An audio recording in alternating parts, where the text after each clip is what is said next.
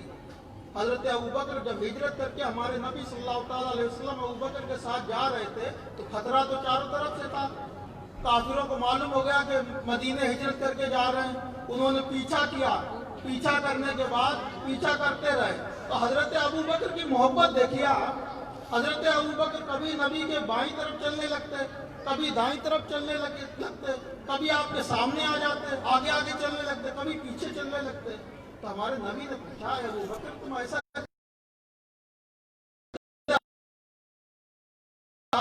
جب میں بائیں طرف چلتا ہوں تو مجھے خیال آتا ہے کہ دشمن ادھر سے نہ آ جائے، جب میں ادھر آتا ہوں تو مجھے خیال آتا